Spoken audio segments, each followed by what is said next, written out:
ko dufite inkuru irambuye.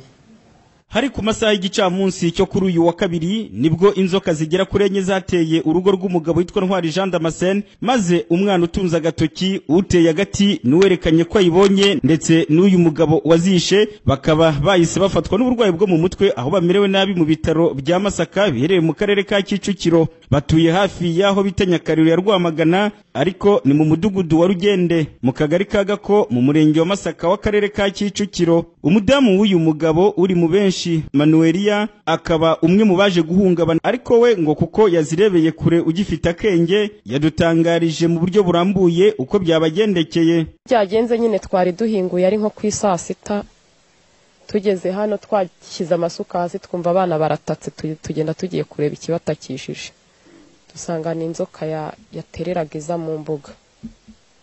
Ubwo rero ahita aza arayikubita arayihusha ariko iramucika.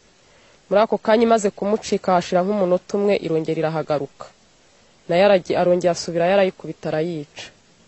Ubwo amaze kuyica hacamo nk'indi minota 3 haza indi, nayo izaho yayindi yayiciye, nayo arayikubita arayica. Ubwo indi nanone yaje nko mu masaa 8 ya gatatu, nayo arayica. Iya kane niyo yaje nimugoroba saa 10 iramunanira. Rero ubwo iyo ya kane imaze kumunanira twagejeje nimugoroba ndamubwira ntariko ibyo ari byo byose umuntu yashaka imiti nti kuko biriya bintu birarenze n'ubwa mbere mbibonye. Nuko ubwo rero mu gihe dutekereza kujya gushaka umuti aravuga ati ndumva ameze nabi ngiye kuba ndyamye. Abana nabo baratangira, umwe aravuga ati nanjye ibintu birazamuka mu maguru bikandya, undi ati nanjye mu nda haranje, bahita baryama. Ubwo nanjye nari nazezengeye numva nta bwenge mfite, ariko ndikomeza ndavuga ntereka ibyo ari byo byose nshaka abantu mbabwire n'ibyatubayeho bitaza kunkomerana. Mpita njya kwa musaza wanjye ndamufite inaha ngaha nawe ucumbitse uhari. Nuko areba abandi bagabo b'inshuti ye barazana basanga byazambye. Ubwo byagejeje mu masaa 2:15 uwaha ngaha arabyuka. Ubwo nari mubwiye ntese ko ibiryo byahiye wabyutse tukarya. Arabyuka ava nkaha yikubita ku gikuta adandabirana, ipantaro ayikuramo ayirambika hasi. Arangije aragenda hano inyuma y'inzu hose mwibi bihuru bire hano byose. Mu kanya gato n'umuhungu we abarabyutse w'imyaka 9. Ubwo mwana baraye bagendana hano nta wabafataga ngo abashobore, nyine bari bafite imbaraga zikaze. Uko bazibonye uriya wazibonye nyine yarafashwe, n'uwayikojeje hagati nawe yarafashwe, n'uwakubise umujugujugu nawe yarafashwe, nta numwe wasigaye, n'uwatunze y'agatoki.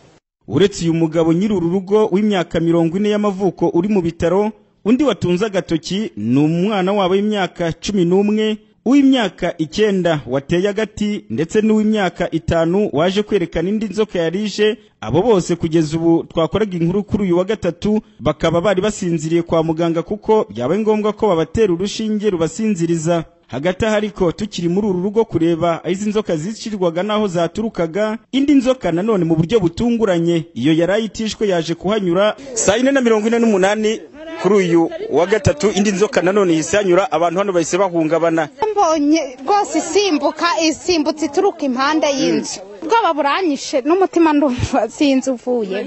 Aravuze ngo dore ngiriya mpita ndeba ndayibona neza imanutse ku bishogoshogo ihita igenda ijya hara mu mateke. Hari abahwihisaga bashyira mu majwi nyirinzu aba bakodesha bamazemo imyaka 2 ko ashobora kuba ari uzibateza. Tuganira bihakanye yivuye inyuma, avuga ko ahubwo nawe byamubabaje. Ngewe bagize ubwoba nkajya mbakomeza nk'ahantu musenge rwose nsiga mbabwa ntitoka shitani mu izina rya Yesu, ntimbuko ibi nibiki nsiga bishizo ngize ebyiri. Ubwo rero ngiye rwose ntago nzahana ibintu byaturutse. Aba bambeshyera iyo mwiju kuva nabaho n'abantu baranze. Ku ruhande rw'abaturage batandukanye, abagore ndetse n'abagabo bose ngo ubwoba bwabatashye. Twagize amakenga. Ikintu kibaye ko umuntu w'umugabo wowe kuki udashobora kugira ubwoba? Ubwo ngubwo twanavuyeyo dusanga yatangiye kwiruka ari mu rutoki, ati dore inzoka, ati mumpereze ikintu nici inzoka. Mbese ugasanga nicyavuga n'umwana wese uwufashwe agasimbagurika avuga ati dore inzoka. Mbese nkabona ko ari intererano kuko nicyo kintu bavugaga bose.